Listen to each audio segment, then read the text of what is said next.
Hey everybody, Sean Dotson here with the flip side. Surprise, I'm live, no notification, nothing. So I'm just testing to see how many of you guys are paying attention. So while some of you guys are getting in the room, I'm gonna go grab a beer. So you guys get yourselves comfortable, go get your own beverage of choice, popcorn, whatever you want, and we'll do some talking tonight.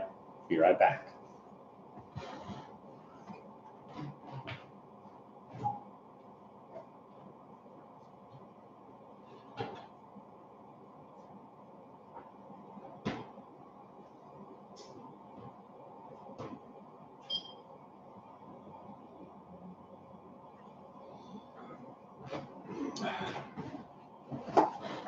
All right, just got a good old dilly Bud Light. I got the camera over here tonight, so I keep wanting to look over here, but you guys are actually over there.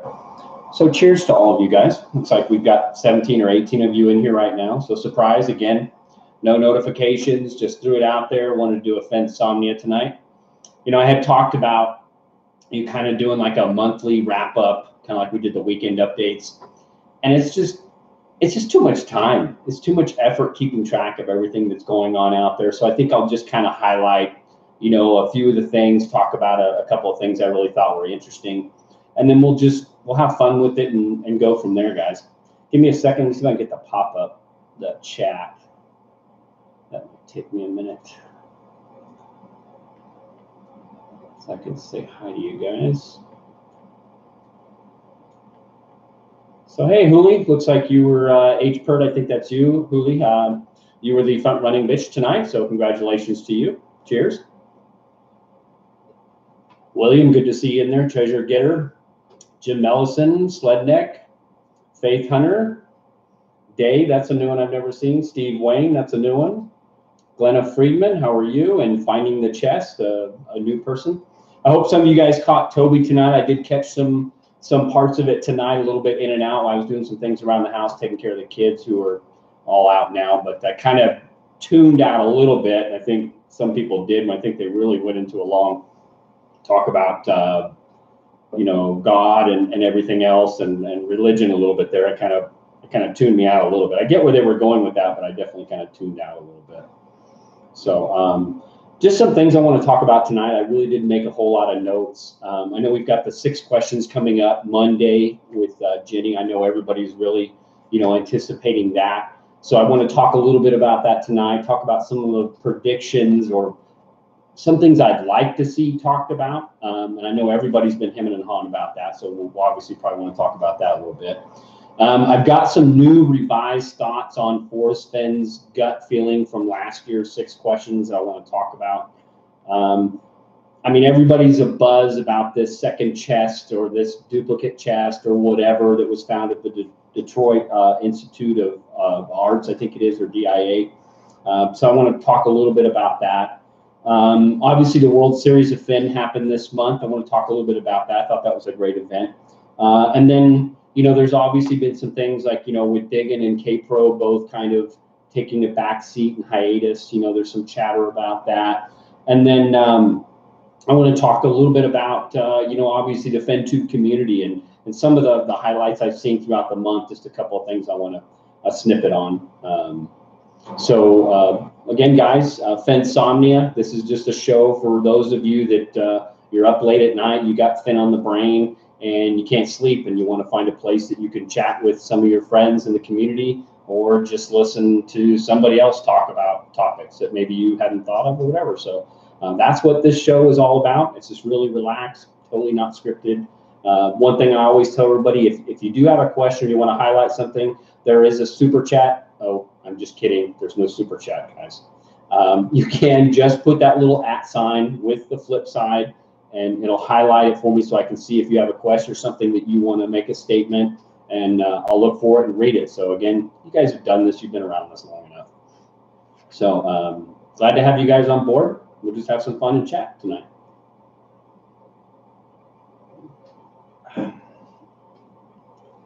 Absolutely. Pleased to be the FR Biatch. Yeah, it's, you guys got to understand, some people think I'm actually demeaning people. No, I talked about this before. I was part of I'm always part of a drinking club with a running problem. It's called hashing. And it's something that I started back in the late 90s when I was stationed in Korea. And it really is. It's a running club with a drinking problem. And it's a lot of fun.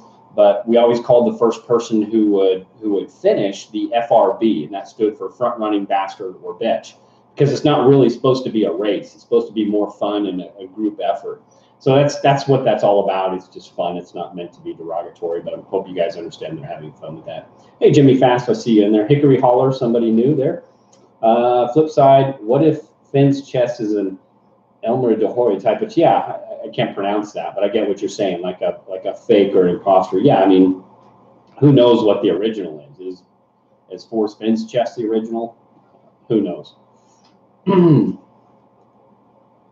Who I'd like to join your Facebook, can't find it. Yeah, I guess you got to find it. You know, if you can't find my Facebook channel, how can we even find the chest, Julie? I'll put a link in here later, or I'll put it in the description so you guys can all find it. A lot of people don't know this, but I had a Facebook group. I shut it down. There was some drama involved in that and trying to weed out some issues, and that's kind of why I shut that down. I restarted it up. It's really small right now, but I haven't advertised it a whole lot. But I will try and put the link in the description of the video below after this is all over with, so you guys can find it. But again, if you can't find the channel, how are you guys going to expect to find this chest, right? Just kidding. Okay, so Jimmy Fast brought up the whole chest thing. Okay, so let me give you my take on that. I mean, there's a lot of people that are now, you know, saying this may be proof of the whole chase is a hoax. I'm not a person that believes in this. I think it was my very first video that I had put out that said there's a lot of people that believe this is a hoax, and that's fine. You know, that there's no, people can believe whatever they want. I just choose to believe. And I don't want to go down this whole religion topic like Toby and Shelley were tonight, but there is some validity to what Toby and Shelley are saying. You guys got to excuse me really quick. One of my animals is beating on the dog door. I got to let them in. So give me 1 second, guys.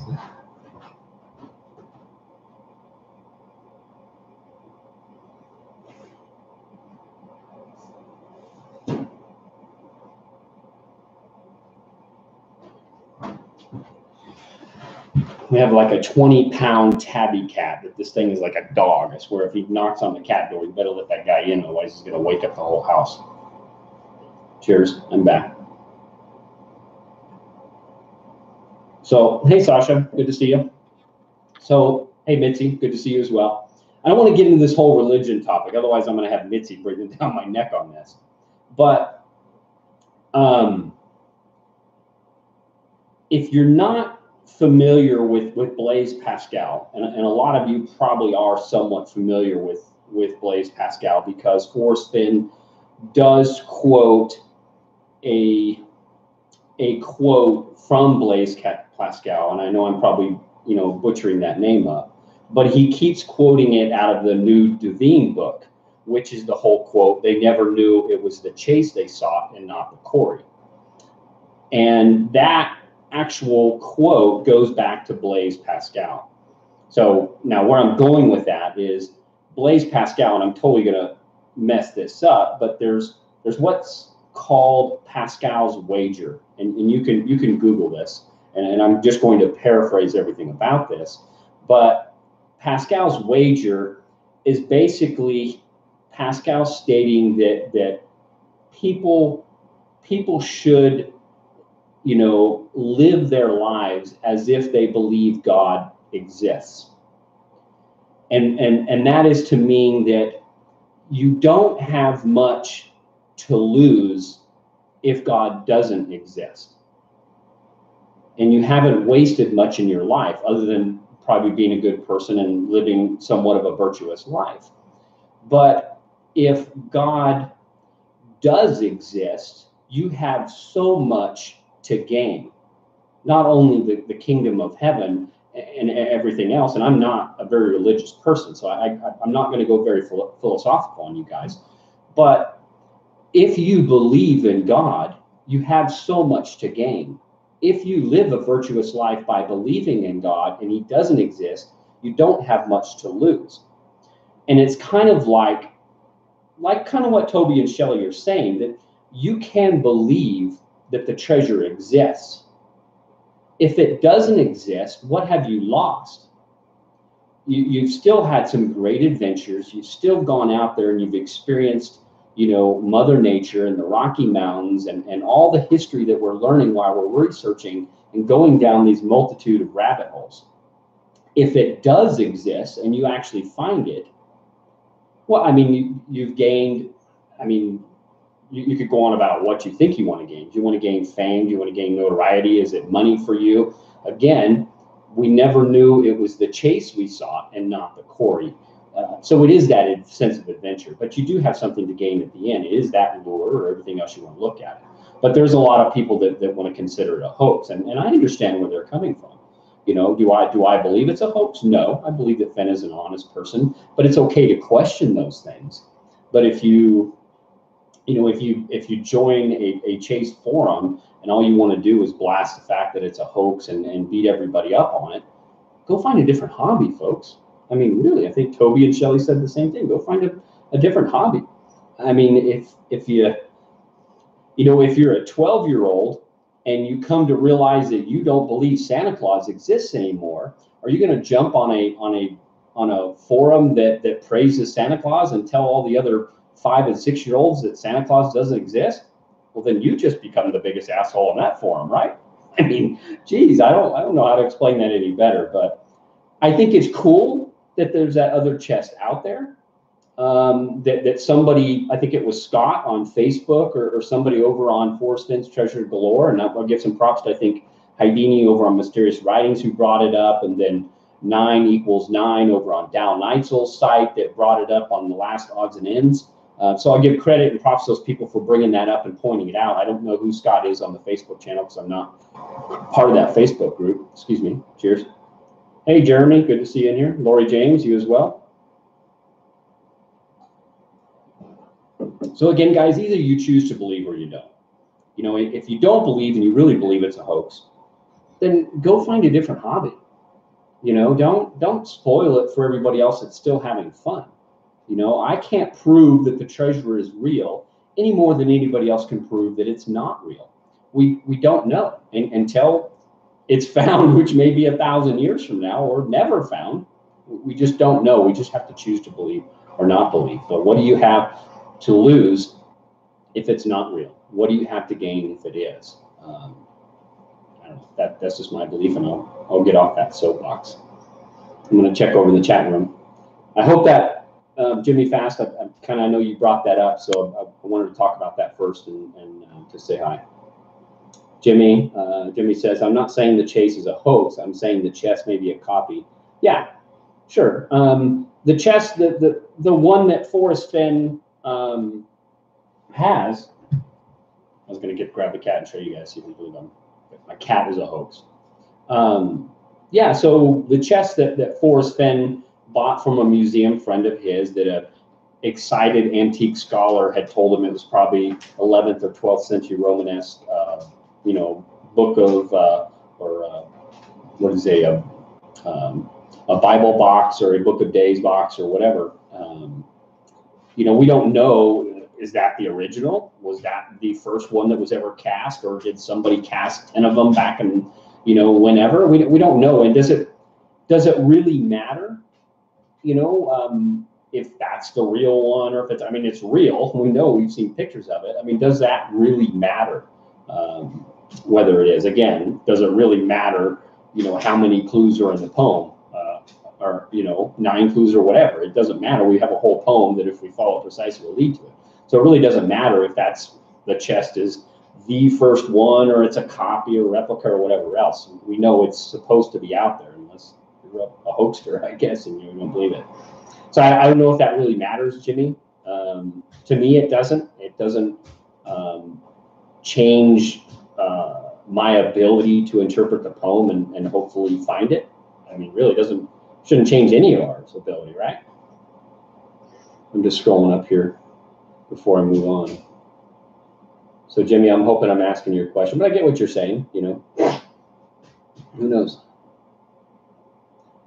Deep Thinker, how are you? Sometimes, yeah, that's a new one I saw tonight over on Toby's show. Good to see you. Hickory Holler, Anon, good to see you in here. Donna Buckholz, flip side, the chest is just a prop in my opinion. Yeah, I mean, a prop in the sense that it was the chosen container to contain, the riches, those rich objects, as Forrest Fenn says in Lost Treasure Thoughts. I'm sure the treasure chest relishes her guardianship of the rich objects in her care and those over which she stands sentinel. So yeah, I mean, it's just a prop in that sense. Whether the depictions on the chest mean anything, like a lot of people see ladders and those types of things, and they think that, the treasure's up in a high spot where you need a ladder to get to. Possibly. I don't subscribe to that, but who knows? William is Schrodinger's, Schrodinger's cat, right? I always pronounce that wrong, but yeah, William isn't the whole,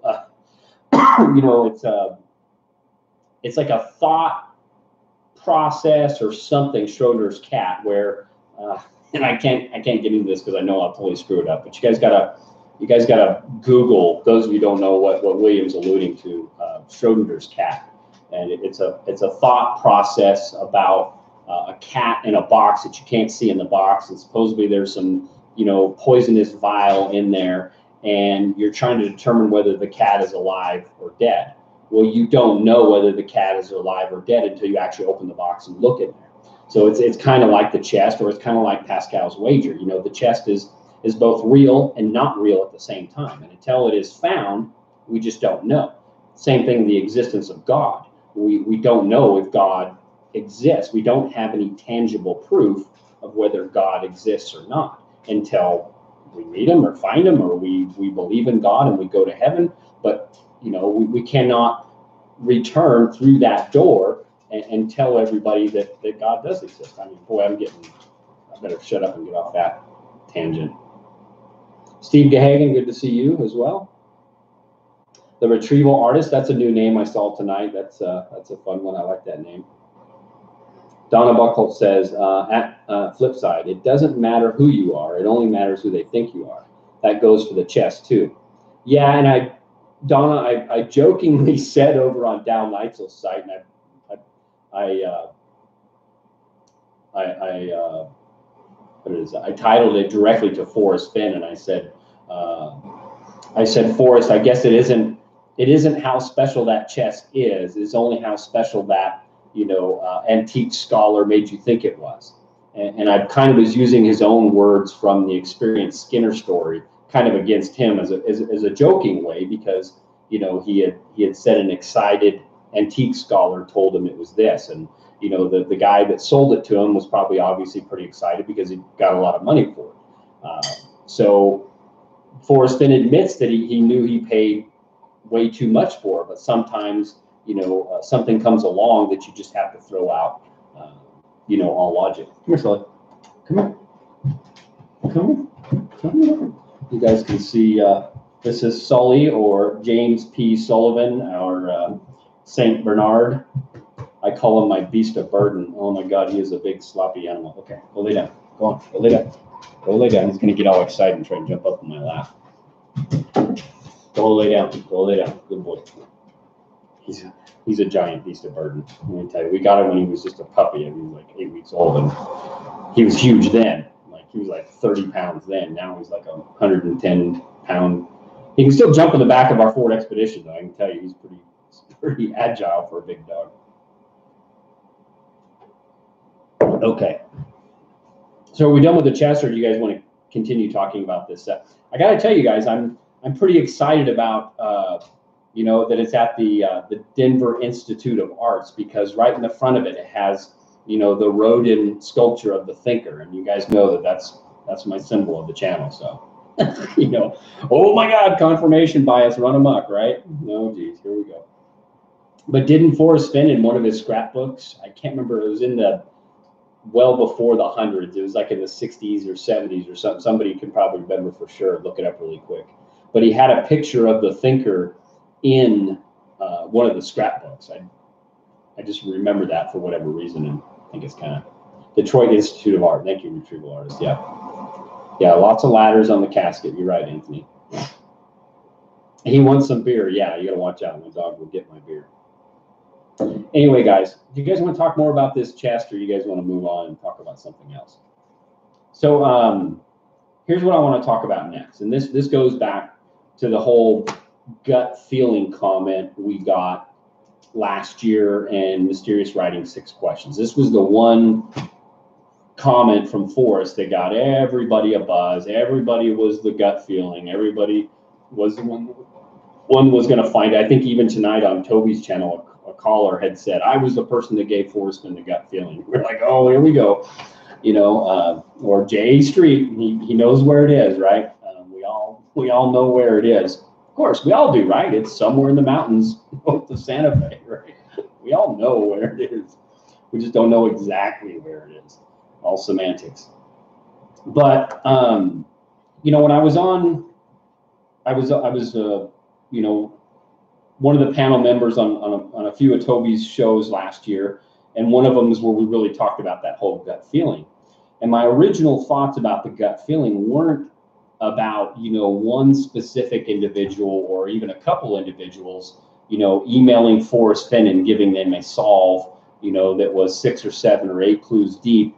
And then all of a sudden Forrest Fenn had this gut feeling that it would be found this summer. And again, there was a whole debate about why he said summer and not right now.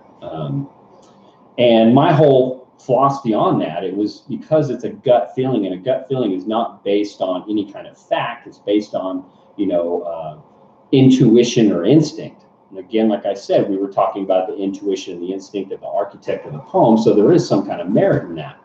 So my philosophy and belief at that time was that Forrest Fenn was stating that based on what he felt was a lot of searchers were kind of honing in on the correct geographical area that the treasure would reside in. You can call that the general solve, if you will. And that still may be true. Of course, nobody found it, of course. But then there was something my wife had said here a few weeks back that really I never even really thought of. And that was the fact that last year, the Rocky Mountains did not get the amount of snowfall that we have gotten the year prior to, or even this year that we're receiving now, and still receiving. And I kind of alluded to this in that one video I did, you know, to cross or not to cross, and we're talking about the river crossing. And I had originally said, even in the, you know, the lower search states, that being Colorado and New Mexico, you know, there in late February, early March, you know, the search season was pretty much opened up because we didn't have that much snowfall.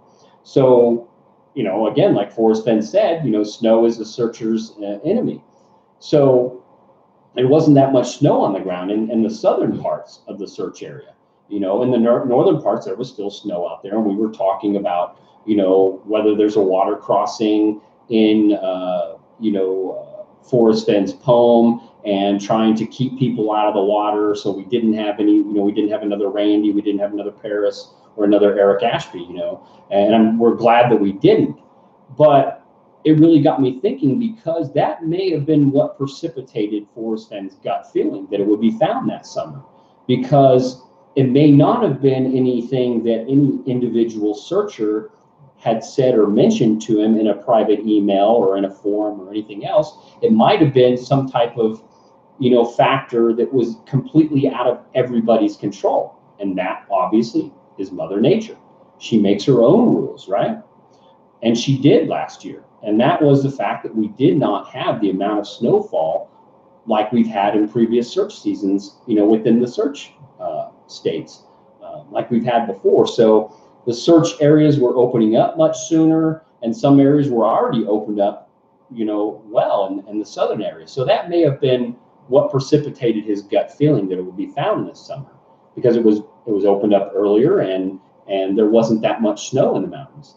And we know when it warms up, what happens to snow? It melts, right? And what does snow turn into when it melts, right? It turns into water.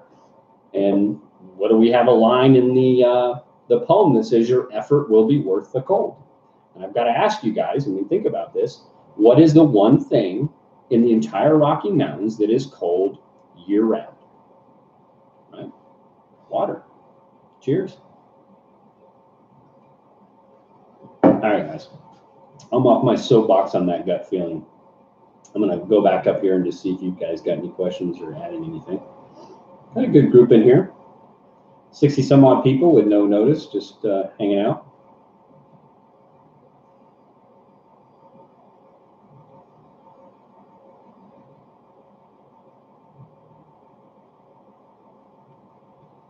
Yeah, deep thinker. Obviously, you know, the pictures of the chest in the book has to be somewhat photoshopped, and not photoshopped in the sense that, you know, he's making alterations to it, but he is enhancing, you know, the colors. Not say he, but whoever did the photos for the print probably did enhance them to make them look more appealing, I guess.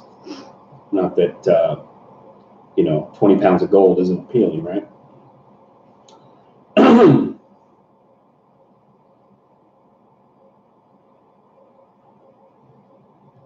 Yeah, Jimmy, Taco Bell gives me a gut feeling. I know I joked about, yeah, we shouldn't be trusting the gut feeling of a man who drinks Worcestershire sauce, pickle juice, and 72 flavors of Peggy's spice drawer. I mean, that was the big joke.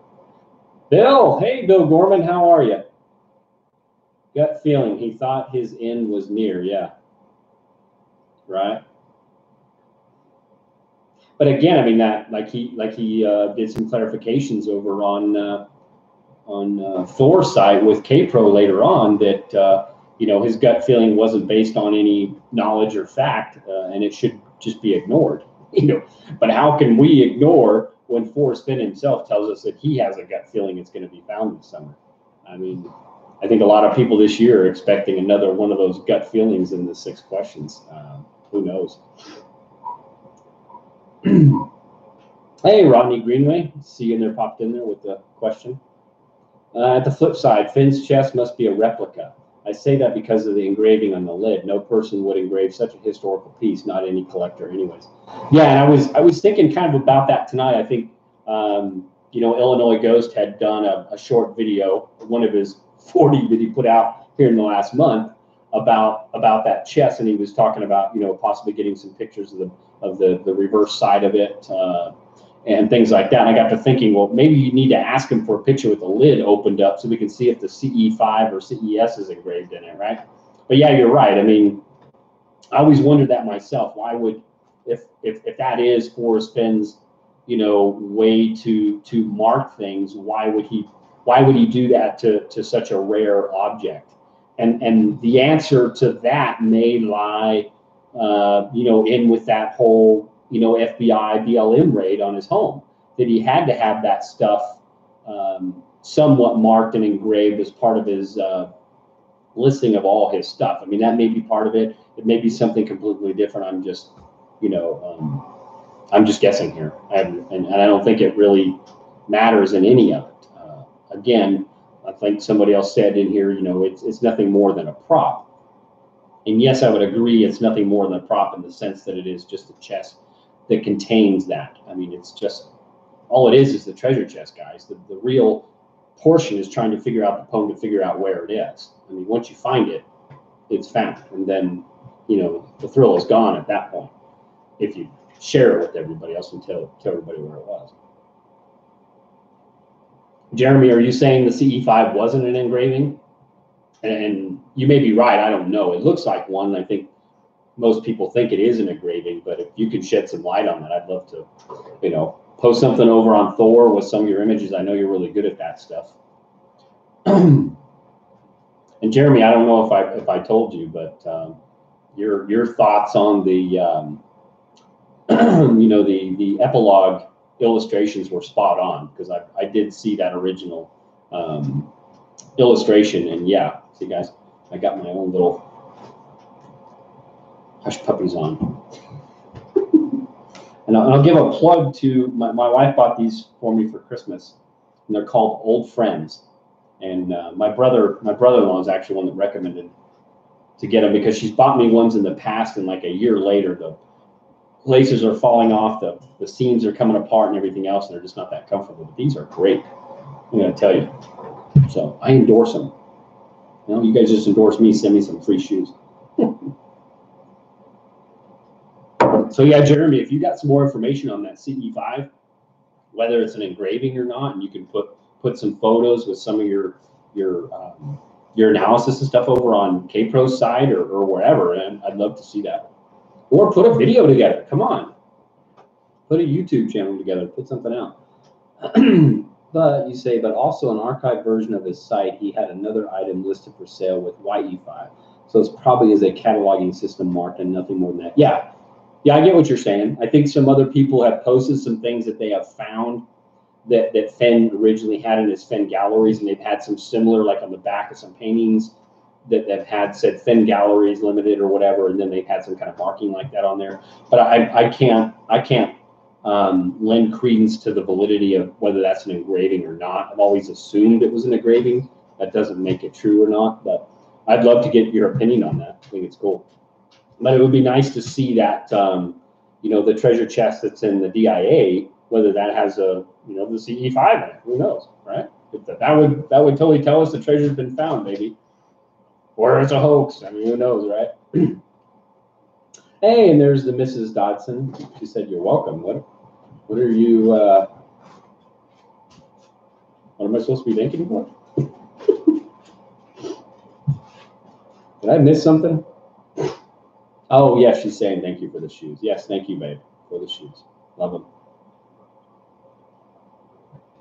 Okay, so we've talked about the chest. We've talked about a little bit about the gut feeling. So now I want to talk a little about the World Series of Fenn. So is anybody here in the room that actually went to the World Series of Fenn? I don't know if there's anybody in here that was actually there. I'd love to have you chime in and say, yeah, I was there. And yesterday I thought Calazars was doing a live video at 6 p.m. yesterday on the actual World Series of Fenn kind of wrap up, and I didn't catch it. I don't know, did they actually have a live show on that, or did that not go? Does anybody know? I didn't get to catch that. Can somebody tell me? Because I went to go watch the replay on it, and it wasn't there this morning, and I just didn't get a chance to watch it.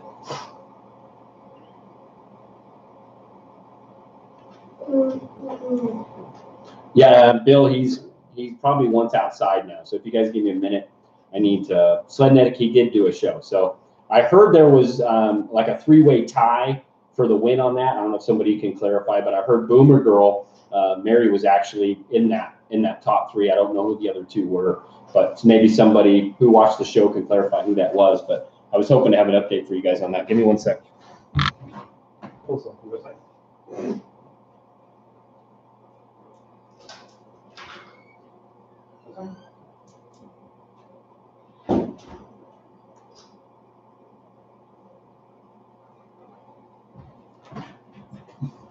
Okay, I'm back. He's going to want back in about 5 minutes, if not less. So we did do a show. Okay. Yeah, dog's all. I want some bacon too. Somebody come over here and cook me some bacon. That flip side, what does this CE5 look like? Let me see if I can grab my book real quick, Donna. I don't know if that's going to help you see it or not. But.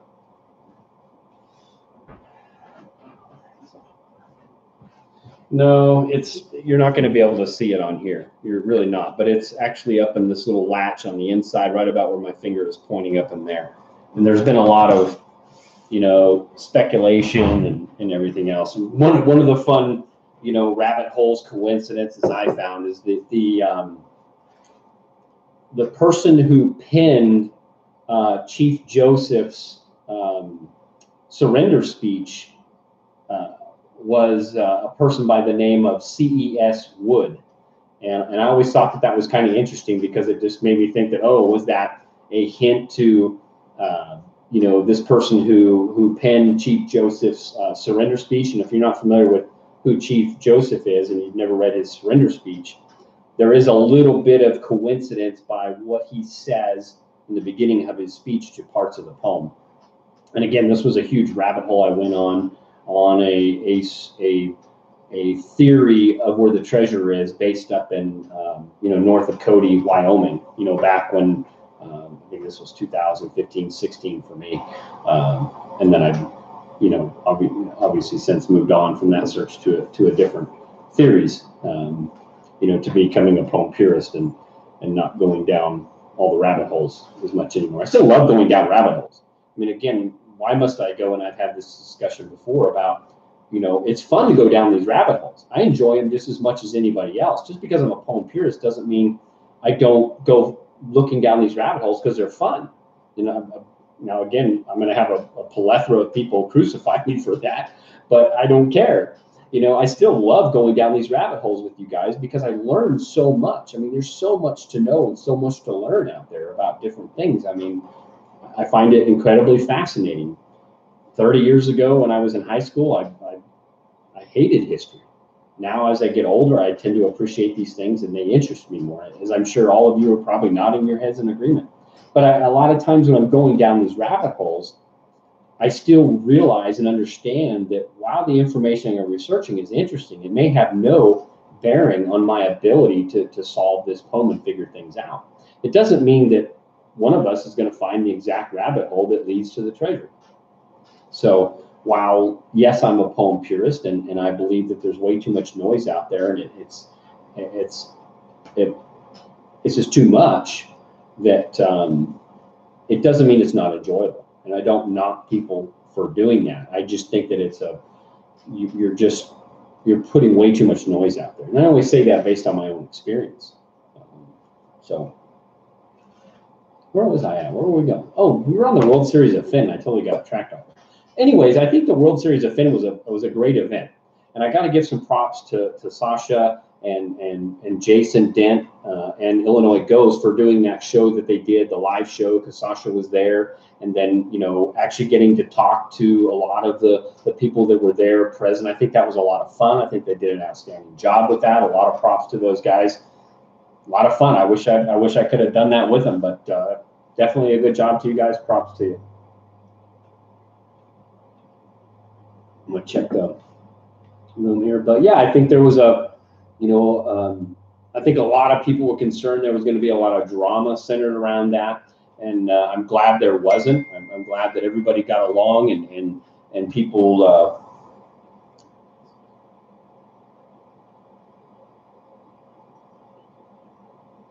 Yeah. It's my wife flirting with me. Just don't do that in chat, babe. She's trying to get me to blush, apparently. Sorry, I'm a little off now. I'm hoping maybe she does come home early tonight. She's working tonight, folks. I'm looking at the chat. But yeah, I'm glad there wasn't any drama like everybody was really ensuing. There was. I think it was a fun event. It was good to see everybody had a good time and was enjoying themselves. So. Oh, you can see my sweat pits. Nice. You like that? Sexy, huh? I'm just an average human being like everybody else. I'm looking through you guys' chat here. Yeah, Donna Buckholz, do some research on Chief Joseph. Again, this is stuff I did years ago, but there's a beautiful area up along the Beartooth Highway and the Chief Joseph bypass. It's just north of Cody, Wyoming, and I thought it was a wonderful, great solve up in that area. But it was an amazing, beautiful, beautiful area. I would highly suggest anybody, if you're going up to Cody, or you're going into Yellowstone to do a search, and if you're looking for a second area to go, just go north of Cody up into the Chief Joseph Byway. I think Rambling Pam took my advice on that, and her husband went up in that area, and she had a great video. So go check her channel out, because she does have a video on that Chief Joseph Byway. You'll get an idea what we're talking about. But look in that area. But I had there's a ranch across the Clark's Fork called the Switchback Ranch. And if you do some research on who originally owned that ranch, and I know I'm going to totally mess up this guy's name. It was a guy by the name of George Bugas. I think it's Bugas. And this was a guy who was originally, I think, with the FBI and with Ford Motor Company and all this other stuff. And there's all these little, you know, aberrations or rabbit holes that I found that you know, made me think that this was it. I mean, this guy's George Buggus. Whenever we get a new hat, he'd shoot a hole in it. And it reminded me of, you know, that hat that Forrest has. What is it? Annabelle's hat. And I was thinking, oh my God, you know, this is it, and I know where it's at. And I was J.A. Street back then, you know. I laugh at it now, but I mean, it was fun. Beautiful area. I loved it. I'll quit about that one.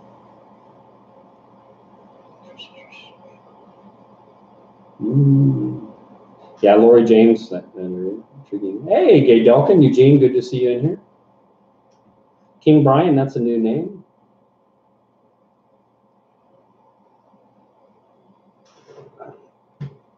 Oh, I love Aerial America, Jeremy. I love that show. Love it. I watch it whenever I can.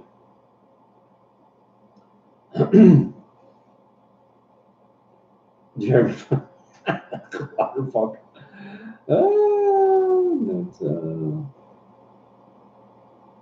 Okay, so now we talked about the World Series of Fenn.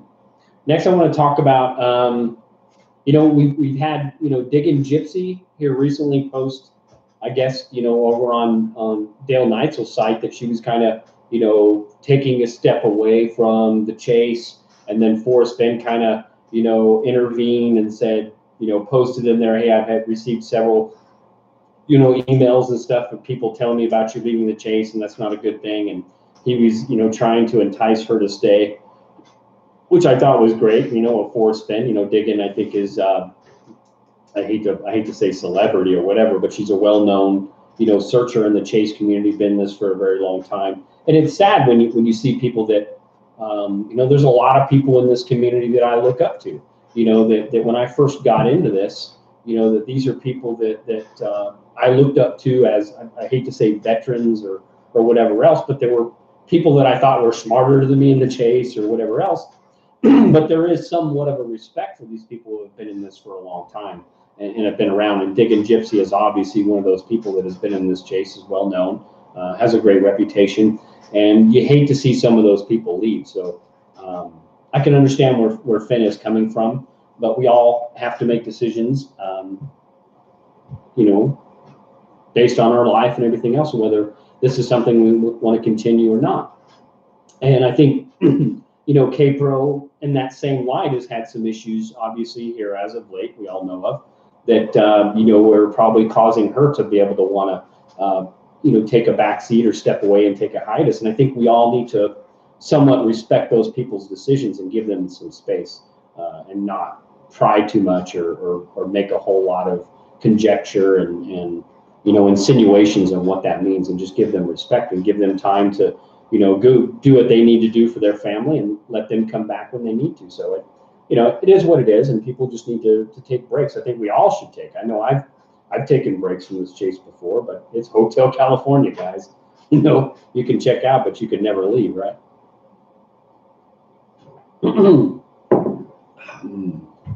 Mike Nodine, good to see you in here. Silver Fox, cheers to you. Steve Wayne, how are you?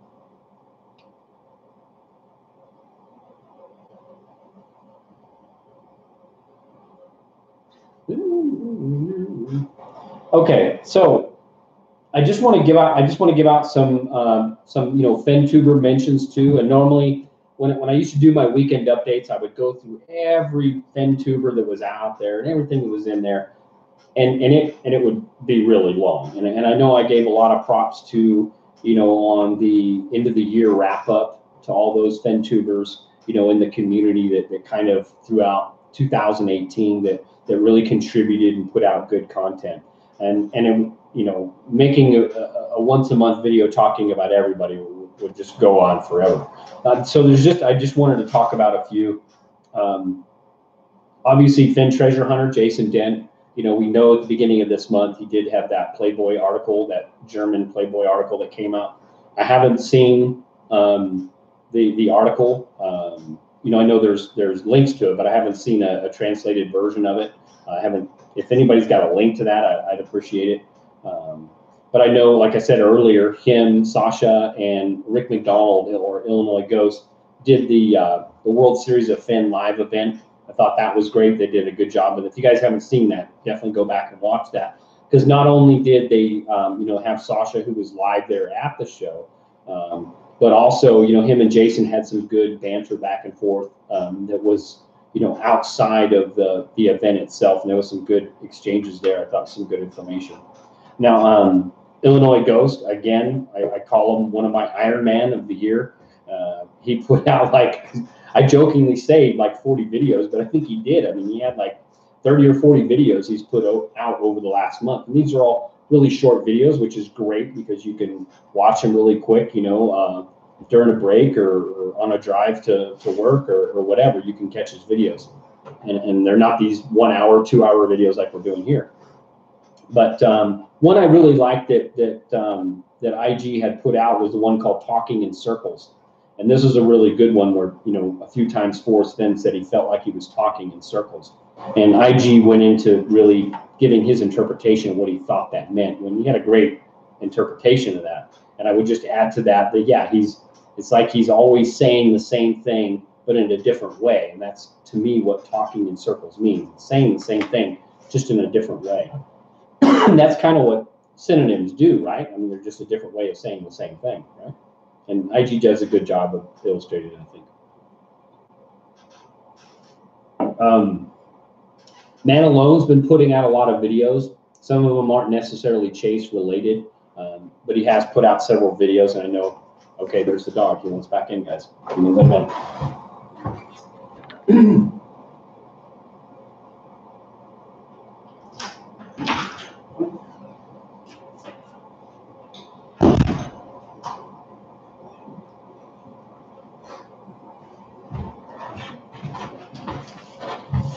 So yeah, I think I was talking about Man Alone.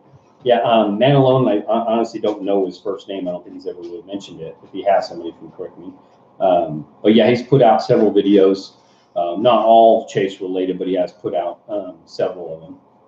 Shannon just put out a video, I think, yesterday or earlier today, so it would actually be February, not January. But she put out her interpretation of the 9 clues.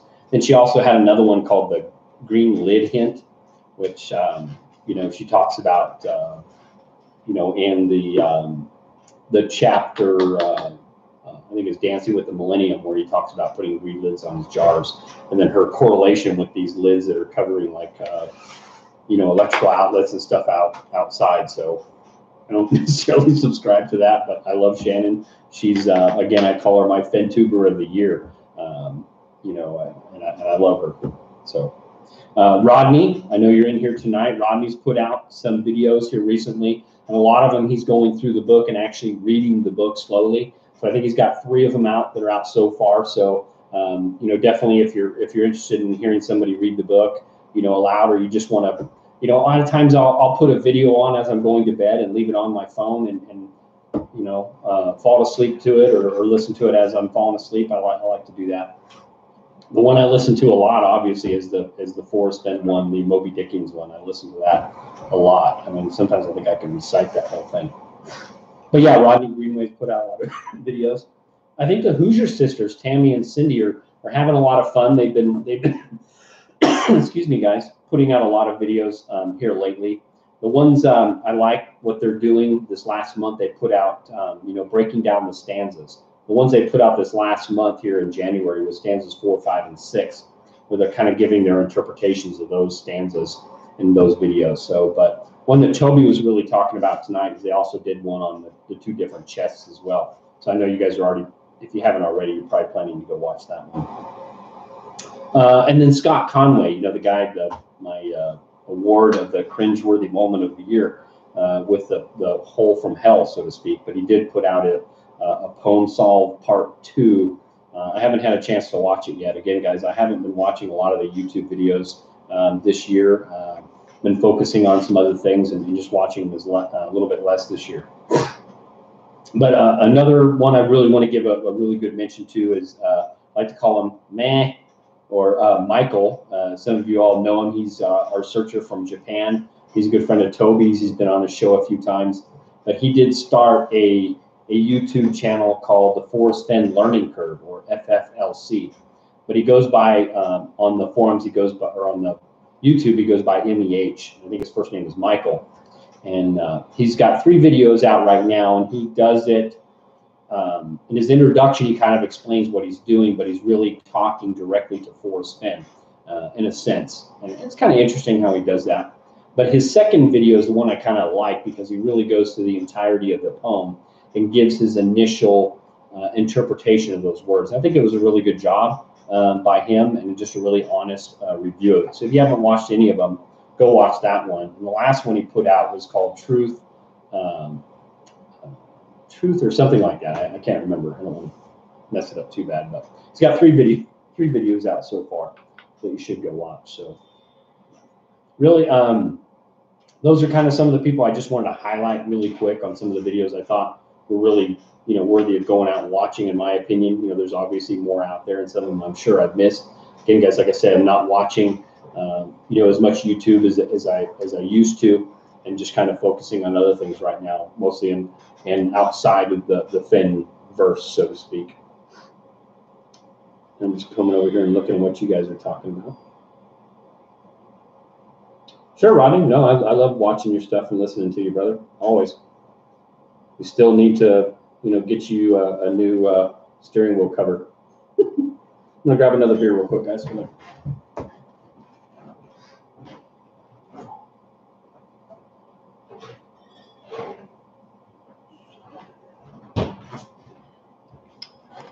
I'm back.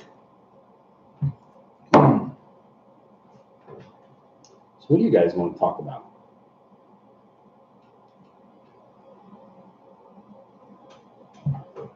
Hey, Jason.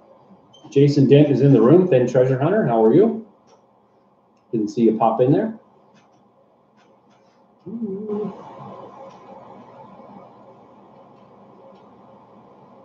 So there's one thing I also wanted to bring up. Let me see if I can find this. It'll take me a minute, guys. Bear with me. I gotta go find this.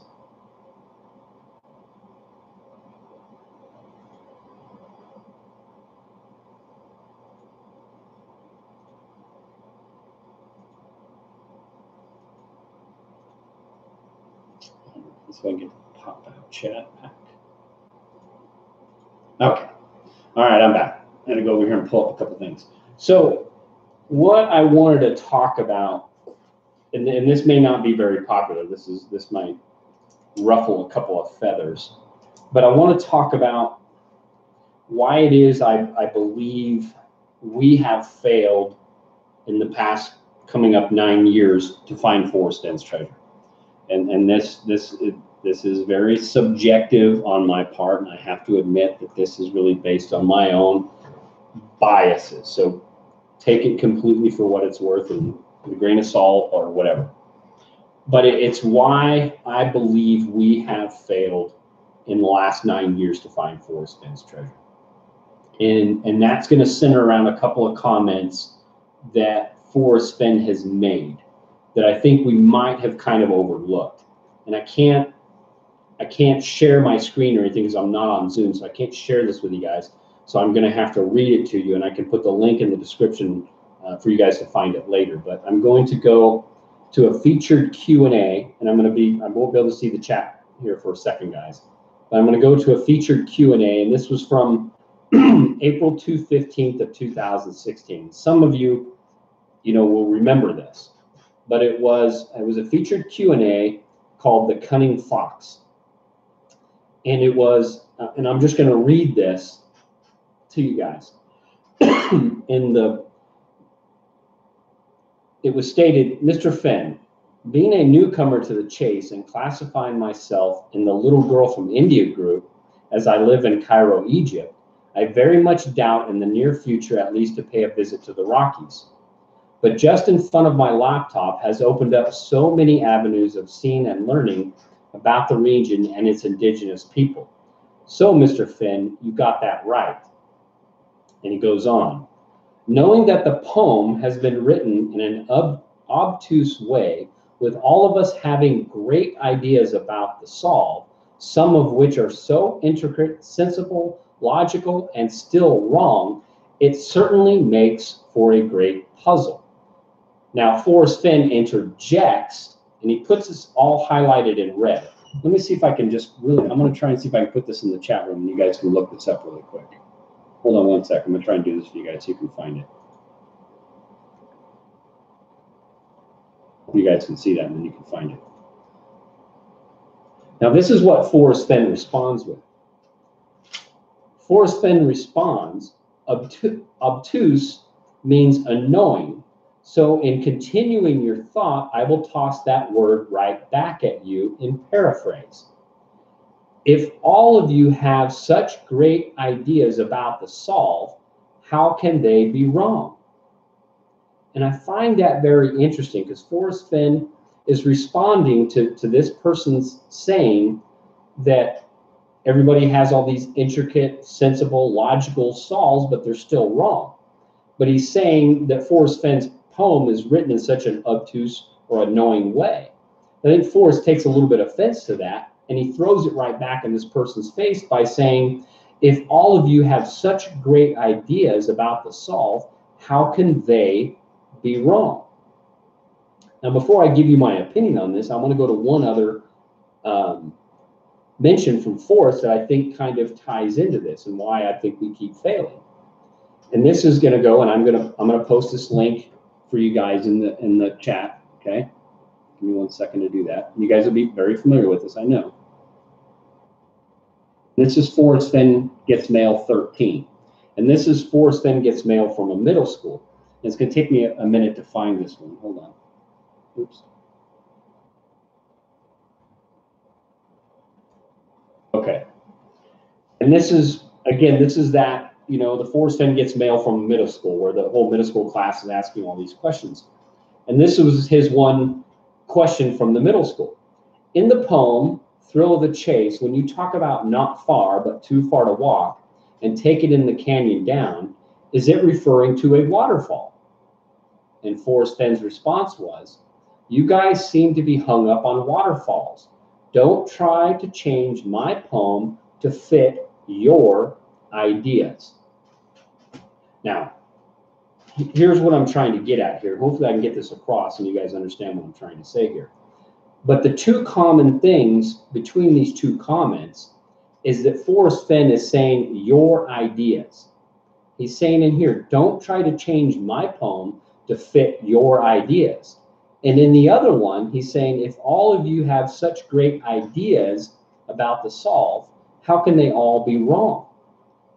My point is, maybe we're getting it all wrong because it is our ideas and not his idea. Now, why that is blatantly obvious, because we all have to understand and interpret the poem precisely in order to find it.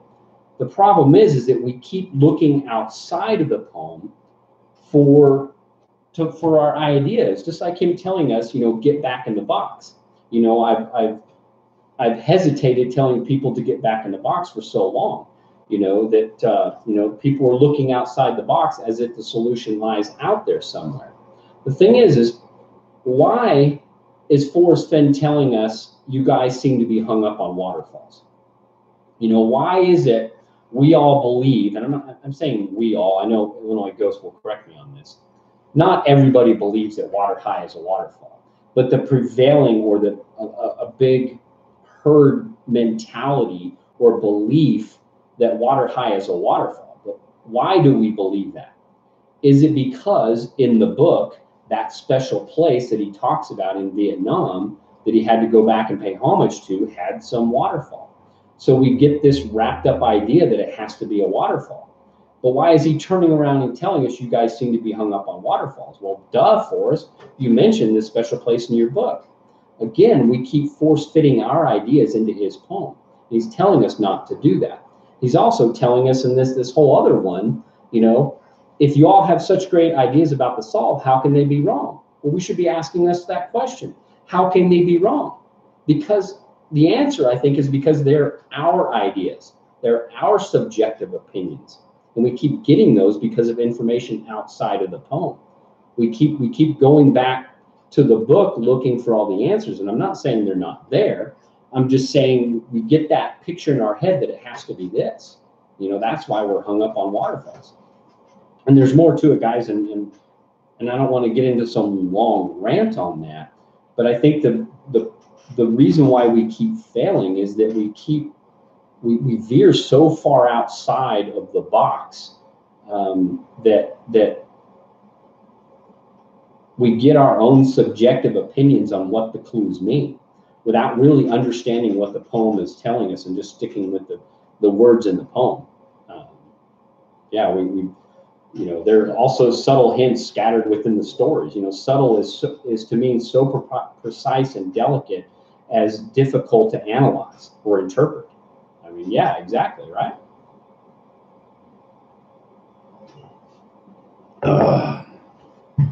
Anyway, guys, I know I'm going off on there. Good night, Sasha. I guess you were leaving. I didn't see that. Jay Delkin, you think he's talking about two separate poems? I don't know. Donna Buckholz, you might be the only person that likes the way I think, other than my search partner, David. Hey, GCD, good to see you in here. Yeah, GCD, you say, so the poem says the answers I already know.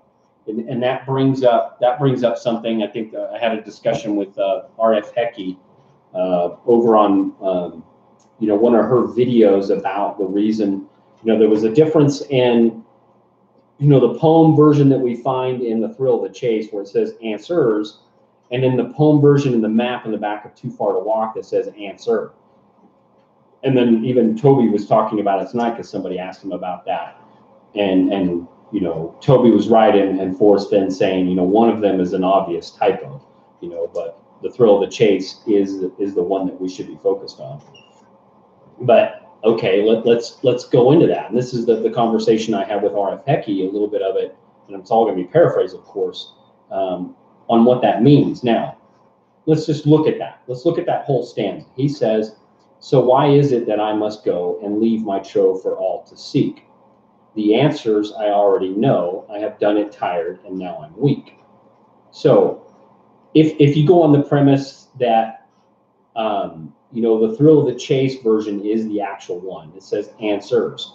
So we're talking about at least more than one answer, right? We're talking about two or potentially more answers. Well, the question was, so why is it that I must go and leave my trove for all to seek? So are we talking about two separate actions there? Or are we talking about one action? Because he's saying, so why is it that I must go and leave my trove for all to seek? So if you look at it in the fact, is he going from actually physically leaving his home and then parking his car and then leaving the trove because he's got to walk from his car and then drop the trove off, right? Are we talking about those are two separate actions? Or are we talking about it's just one complete action with him going and leaving his trove? I mean, you could look at it either way, or you could look at it in the metaphorical sense of why must we all go? You know, why must we all depart this veil or this earth? You know, why must we all die? You know, again, like he says just prior to the poem. So at age almost 80, I figured it was time to act. Well, he said, and like Eric Sloan at age almost 80, I figured it was time to act. So he knew, just like anybody else, at some point in time, we all got to go, right? Well, he didn't want to be like Eric Sloan and die waiting on a light to change somewhere, if you actually believe that story. He had to go out and hide his treasure. So you got to look at it. Is he talking about in the metaphorical sense of why must we all go? You know, or is he looking in the physical sense of him actually physically going and hiding the treasure? So I think it really doesn't matter whether it's answers or answer. Really, I mean, I think both of them may say the same thing. I mean, there's a lot more to it than that. But I just don't. I didn't go into a whole lot.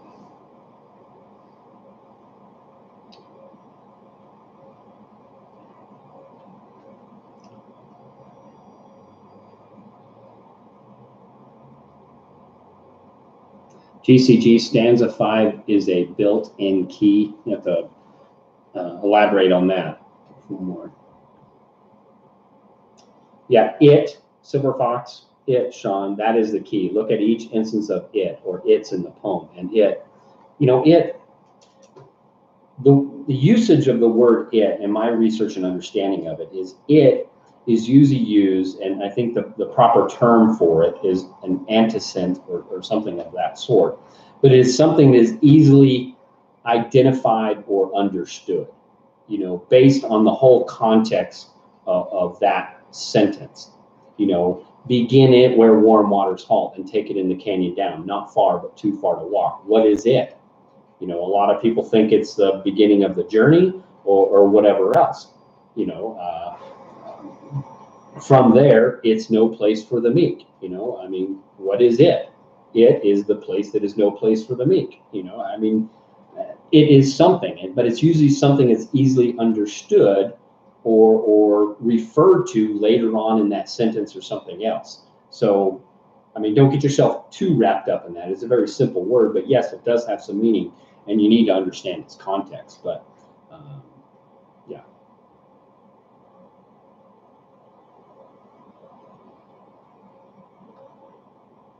Yes, Mitzi, you're on it. I know what you're saying.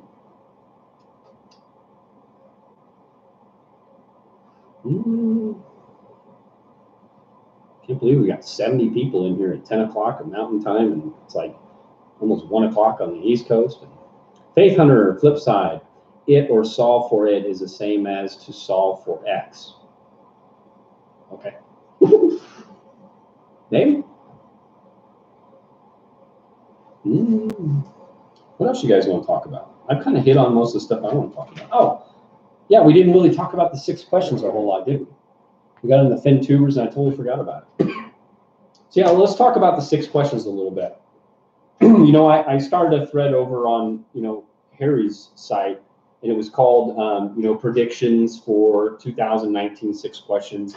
And it was really just a, you know, it was a lot of discussion back and forth, and just like in any forum, and this is a big part of why I started a YouTube channel. You can start a thread, and it completely can get derailed, you know, 2 or 3 pages later into some other topic about drama or about this person found the treasure or whatever. So in typical fashion with any thread, it always gets derailed. But if you go over there and you find it, it's in the general chase. You don't have to be a member to find it. There is some good chat, you know, with the members and some sharing back and forth. But some of the, I hate to call them predictions, but some of the clarifications I'd like to see, just because of everything that's happened within the last year, that I think, and it all goes to, let me backtrack a little bit. We have to understand who comes up with the 6 questions. Now that is Jenny Kyle.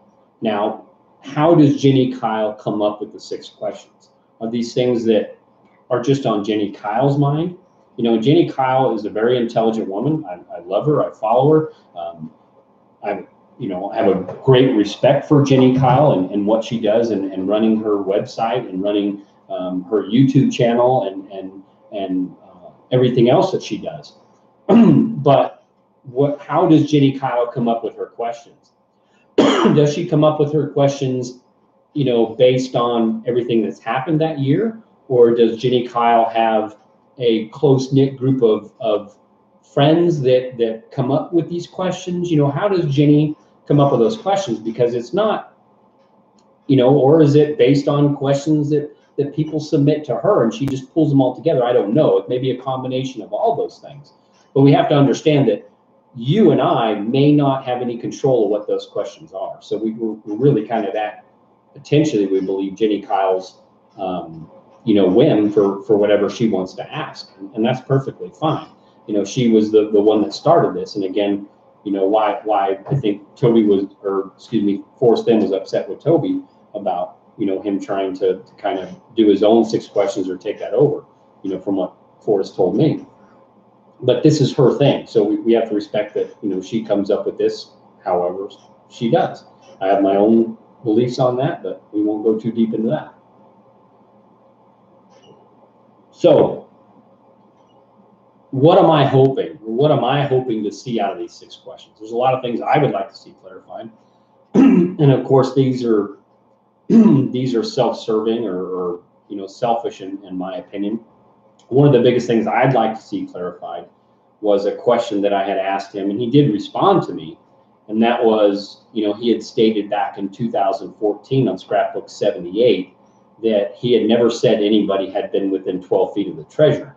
And he said it is highly unlikely that anyone would get within 12 feet of it and not find it. And I had asked Forrest Fenn, I can't remember when it was, I want to say it was back in August of last year, I asked him for an update on that, and I paraphrase myself here, and I asked him, Forrest Fenn, this is what you said in 2014. Do you feel the same way now, 4 years later?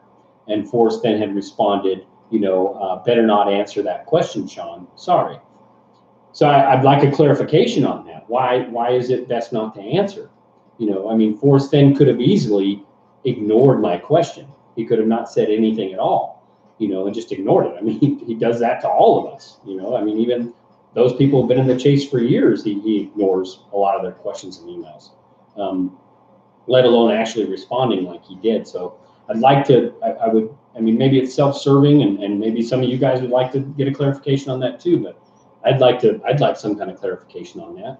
Is it because he believed, some weeds might have blown in there and covered it up? Or is it because, like he said, he's never gone back and seen it? Or is it because, somebody has been within that close and hasn't found it?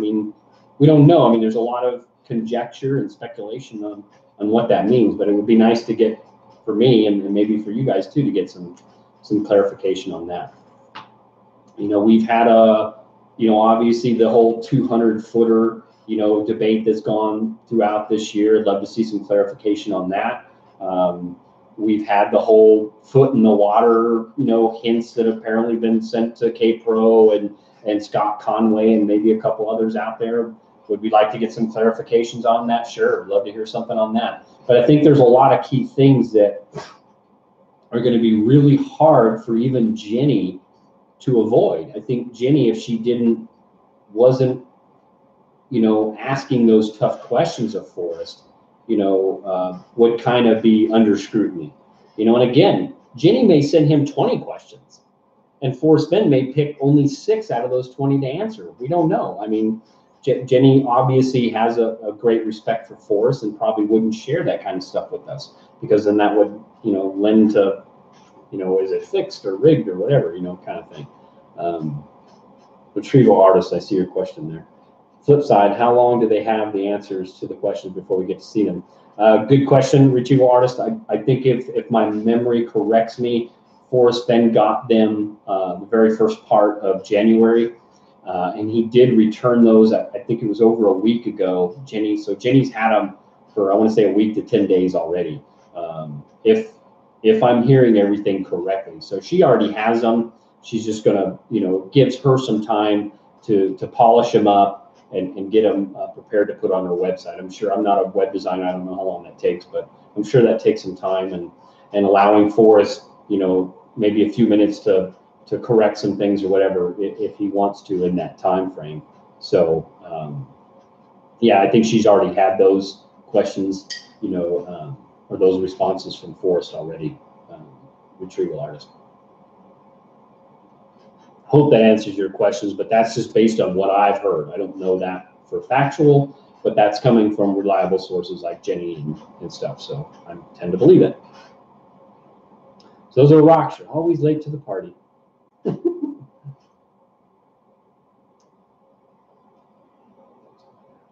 Yeah, Jenny, that's a good question, Julie. I know she's involved in a lot of other, treasure hunts and stuff, the Beal paper. She's done a lot of stuff on that. I would imagine, I can't remember if she's been boots on the ground looking for Forrest Fenn's treasure. It's a great question. Jenny Jenny can respond to that. I don't know, but a great question. I'd send her an email, ask her.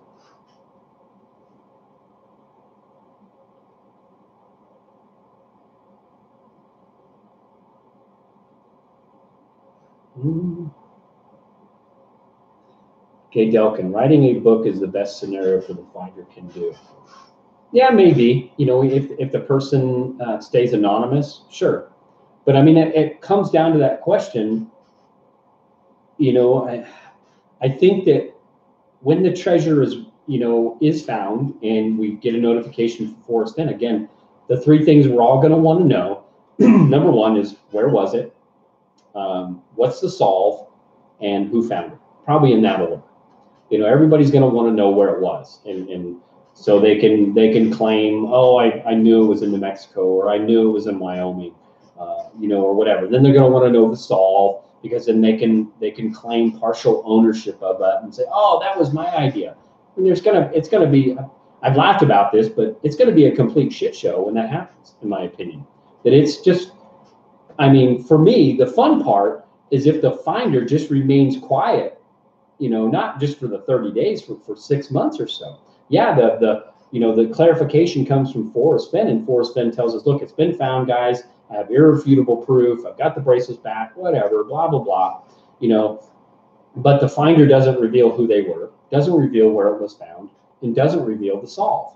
And it's going to be, to my opinion, it's going to be this complete shit show of just everybody taking, you know, ownership of that. I mean, we've got that now. We've got, you know, we've got posters on some of these forums trying to already, you know, lay claim to, you know, the methodology of how this, you know, hypothetical finder is going to find this thing, and trying to say this is the only way that you could have found it. And I think that's completely hilarious. I just giggle my freaking ass off when I read shit like that. I'm like, really? You're gonna lay claim and say how this hypothetical finder found the treasure, and we don't even know it's found yet? I'm like, okay, you know, good luck with that. Thumbs up. I think that's completely hilarious. Yes, Gay Delkin, I think it's still out there. I don't think it's been found yet, you know, and it is out there. I mean, I believe it. I can't prove that, but I don't think it's a hoax. Cheers, folks.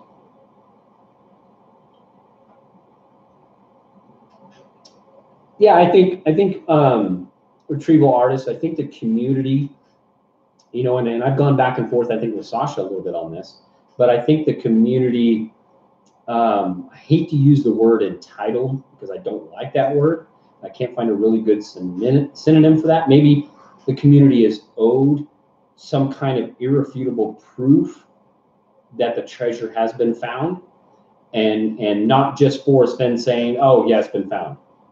You know, because in that, I mean, everybody would flip out if Forrest Fenn just came out and said, hey, everybody, the treasure's been found. Good night. I'm turning the lights off, and Peggy and I are going to go sit back and drink some Worcestershire sauce. We'd all be like, what the fuck just happened? You know, we all need some kind of irrefutable proof and closure of this. And that should be some kind of pictures or something of the treasure, blah, blah, blah, everything else.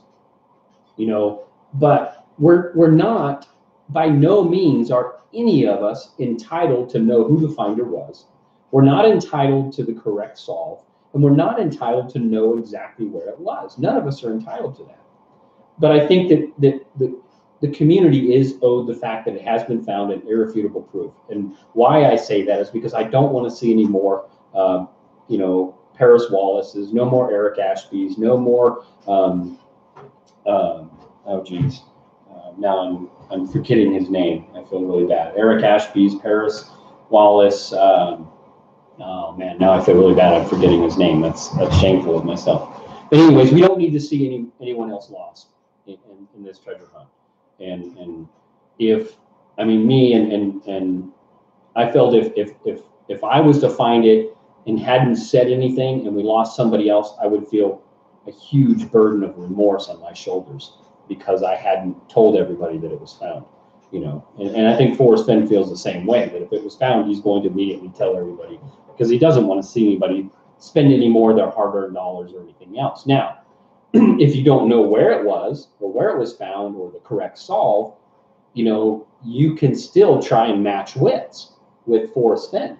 You know, you can still go out there and try and find this spot. And that's why, you know, David and I love the idea of putting some kind of plaque or something out there so that those that still love the thrill of the chase can still be involved in this and match wits with Forrest Fenn. You know, and I say match wits with Forrest Fenn, you know, and isn't that what we're all doing? We're all trying to match wits with Forrest Fenn. But there seems to be a lot of people in this chase that lose sight of that and are actually feel like they're trying to match wits with other searchers. I'm not trying to, I mean, me personally, I'm not trying to match wits with any other searcher out there. I'm only trying to match wits with Forrest Fenn. Yet I get people that are always constantly challenging my ideas and theories. And I'm like, what are you doing? My ideas and theories are just ideas and theories. I can't prove they're right or wrong. Why are you trying to tell me I'm wrong? Why are you trying to match wits with me? I'm the wrong guy to match wits with. The guy we're supposed to be matching wits with is Forrest Fenn, the architect of this poem. So you got to redirect, your focus on who you're trying to match wits with. But you know what? Don't interrupt somebody when you think they're making a mistake, I guess. But yeah. Chris Jones, I see you popped in there and you got a question or comment.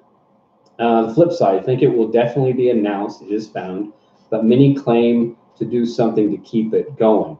What are your thoughts? Yeah, I love that idea. I mean, there's some crazy, wild ideas out there, but I love the idea of keeping this thrill going. I mean, I've had a blast doing this. I mean, there's been some hard times too, some trying drama times and everything else, but it's still fun. I'd love to see this thing keep going. There's people that have the idea of when they find the treasure of re-hiding it somewhere else. Cool. I love that idea. Great. Go for it. Hopefully I can find it when you re-hide it. But to me, and the way David and I look at it is that we would put some kind of plaque out there and leave it for those that love just the thrill of the chase. And then when they found that plaque, they know that they match wits with Forrest Fenn. Isn't that what this is all about? I love that. Yeah, in the Appalachians, right? Retrieval artists, exactly.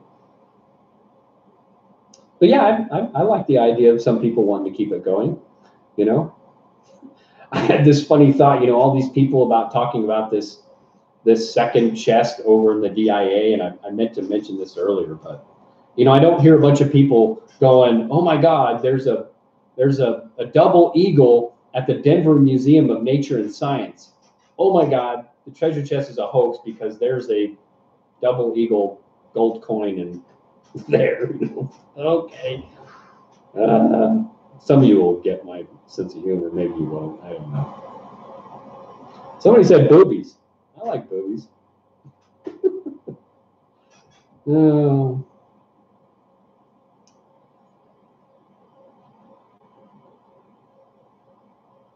Anyway, guys, we're here in an hour and 22 minutes. I don't want to keep this going too long. Tatas, boobies. Treasure Tracer. Hey, how's it going? Flip side, but how would everyone react? The treasure is found, but no one knows where it was. Yeah, right? But again, that's why I think there's going to be such a shit show, because how is everyone going to react? I mean, how would you guys in the chat room react if this thing was found? You had irrefutable proof, pictures that it was found. What's your reaction going to be? Everyone's going to be like, "Where was it? What's the solve? Who found it?" I mean, there's just going to be this complete. I mean, we're going to have everybody in the world going, "It was me. It was me. I found it." Okay, and then everybody's going to be throwing these solves out, saying it's going to be pandemonium. I mean, I think that would be so much fun, in my opinion. I mean, and that's just how my mind works. I think it would just be hilarious to sit back and watch all this stuff happen, especially if you're the actual finder. To sit back there and just watch all this stuff and just shake your head like, "Oh, brother." I mean, can you imagine? I mean, just if you were sitting down there with Forrest Fenn, like at his home, okay? You're sitting down with Forrest Fenn at his home. You give him back the bracelet. Forrest Fenn goes on Dal Neitzel's site and posts the treasure was found. And you're just sitting there with Forrest Fenn watching all the forums, just, all the, for Chase Chat, Harry's, Dal Neitzel's site, Mysterious Writings, there might be a couple I'm missing out there, but just all of them completely, burning up because everyone's just chatting and what's going on. You could just be chuckling and just watching I hate to call it a shit show, but I mean, that's just how my mind works. I don't know.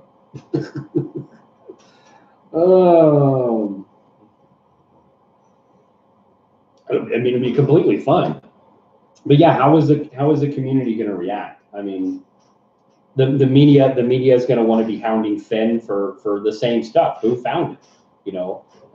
But what if Forrest Fenn himself doesn't know who found it?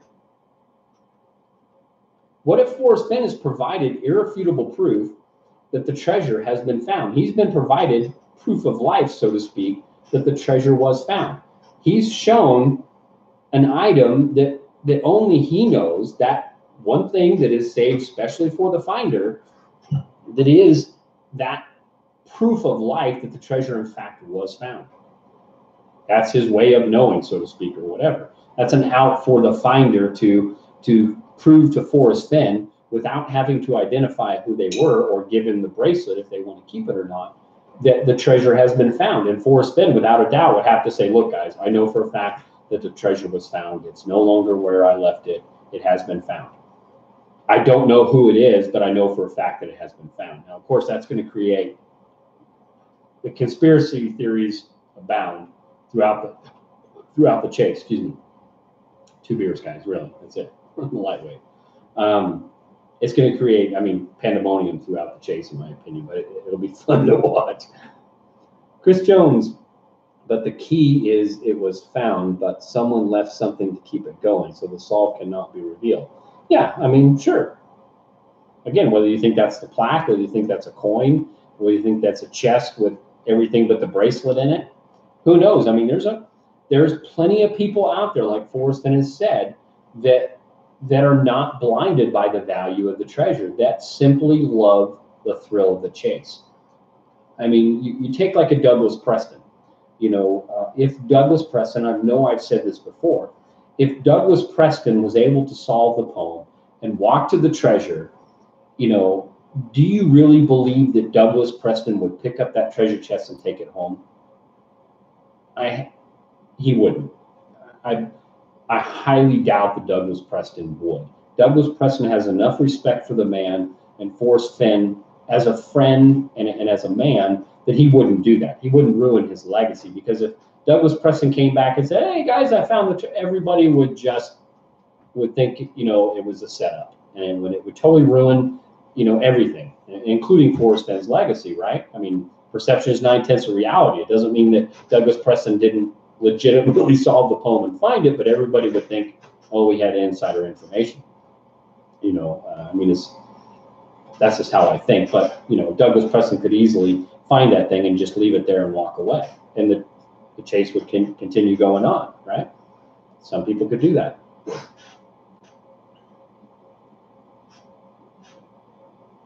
Doug has it in his garage, right, Bill? He might. Who knows?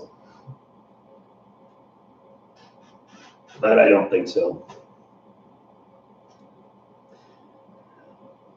GCG, I prepared a second miniature chest to put in its place with a note that says, "You were right." Right?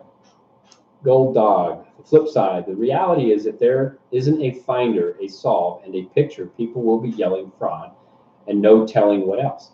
Yeah, and I think that, if the eventual finder was to just provide, photographic proof of life, so to speak, to Forrest Fenn or whatever, Forrest Fenn would have to show that to the chase community and say, here's the proof of life that the chest has been found. So there would be irrefutable proof the chest had actually been found.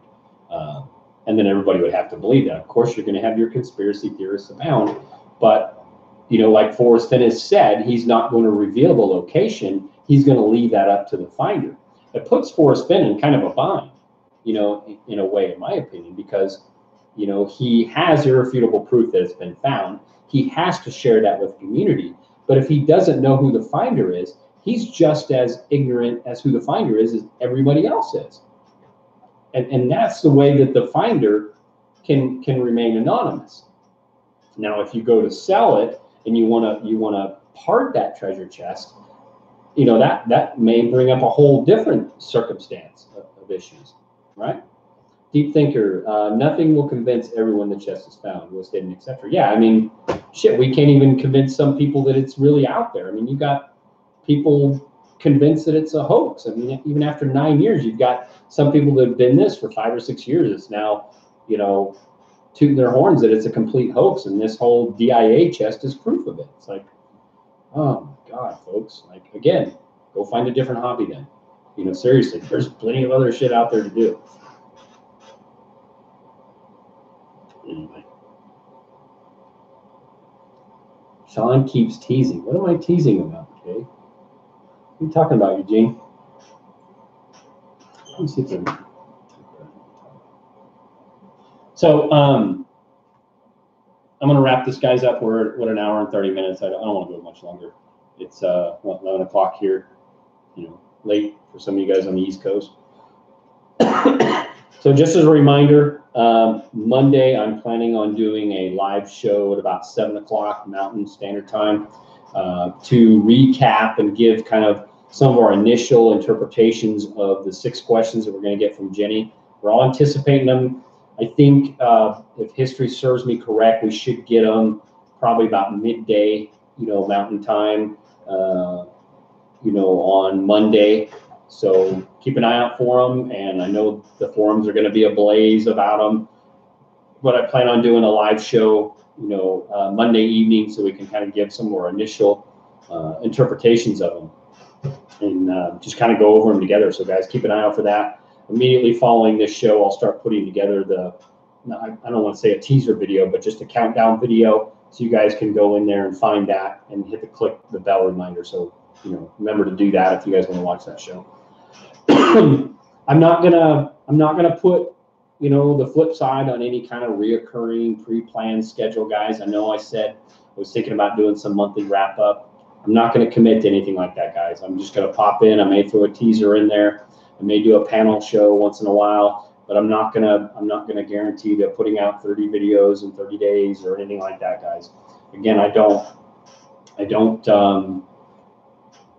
care about subscriber numbers. I don't care about monetizing the channel. I'm not here to do any gimmicks or to sell you guys anything. I love the thrill of the chase. I like communicating with you guys, talking with you guys, you know, and sharing ideas and thoughts. Again, I don't talk about my interpretation or what I believe are the answers to the clues, because I don't want to muddy the waters anymore. I just have fun talking with you guys and chatting back and forth, and it's just fun. We're all in this boat together. You know, the thrill of the chase is different for each and every one of us. You know, a lot of people, you know, want to monetize and make money in this. That's fine. That's their thing. That's not what I'm trying to do, guys, and I won't ever try and I won't ever do that. You know, on this channel. That's not my intent here. My intent was always just to have a good time, chat with those that are in this boat with me, you know, so to speak. So I hope you guys enjoyed the show tonight. If you do, I appreciate a like. You know, it just tells me that, you know, we're doing a good job here. If you don't like it, or you don't like me, you know, there's that other button too, and there's plenty of people that don't like me, and that's okay too. I don't have a problem with that. Can't please everybody. I think my wife says it best. You know, if you're going to put yourself out there, you've got to be prepared for people that are just not gonna like you. No matter what you do or what you say or apologize or just be an honest person to them, they're just not gonna like you. That's just part of this game and part of this life we're in. And you know, the sooner you can figure that out in life, the sooner you can be content, so to speak. Guys, I appreciate you guys coming to hang out with us tonight. I'm going to do one last little go through here. If you've got anything you want to say. Deep Thinker, Flipside, thanks for not monetizing every aspect of this. You know, there's people that are out there doing their thing. That's their thing. There's other channels that like to do that. There's a niche for that. I'm not going to disparage those people for doing that. That's just not something that I want to do, guys. So yeah. Appreciate you guys hanging out with me tonight, and hope you had a good time. If you like this show, give it a like. If you haven't subscribed, you know, subscribe if you want to. If you don't, that's fine too. I don't have a problem with that. So guys, hope you had a good night, and we will catch you all on the flip side. See you Monday.